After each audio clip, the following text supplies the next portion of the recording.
God of War Ragnarok is a very cinematic game, so while you do have freeform exploration throughout, the game is also filled with more scripted, epic, and cinematic experiences that are exciting and push the story forward. So today I'm gonna do something a little different and walk through one of these sequences moment by moment, explaining how the music design works. So let's jump in, and spoiler warning for the first 10 minutes of God of War Ragnarok. So this is the first encounter with Freya, and once we see her down the path, control is taken from the player and the music begins. Whenever control is taken from the player, the music can just play back the same as it would in a movie, because the timing of every action is the same no matter what.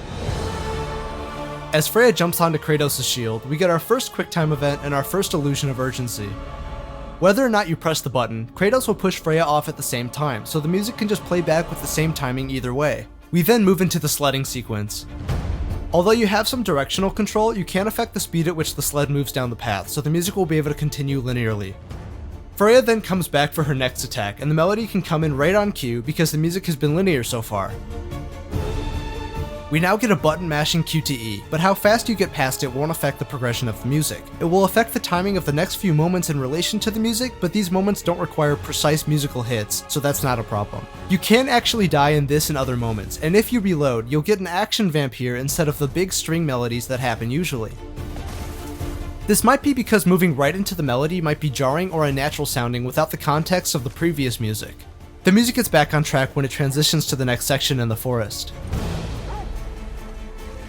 Freya comes back in for another attack, and this next QuickTime sequence is where the player can really affect the length of a music section. Although the music doesn't necessarily respond to the sequence beginning, it will continue to vamp depending on how long it takes you to punch Freya off. This vamp feels tense and light, reflecting that you don't have control of the sled. It's also not much more than a short ostinato or a repeating musical figure, so it's easy to musically transition out of. Once you push Freya off, the music will transition on the beat to the next heavier section.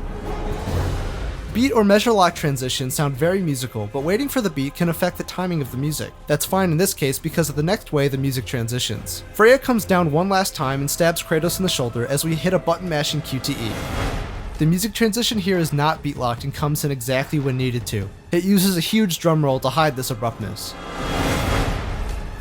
No matter how fast you button mash here, Kratos will push Freya off at the same time. This is important because that means that after the music transitions when Freya stabs Kratos, the music can play back linearly and the player has no control of the timing. The music can hit each moment exactly, through the avalanche and to the end of the sequence.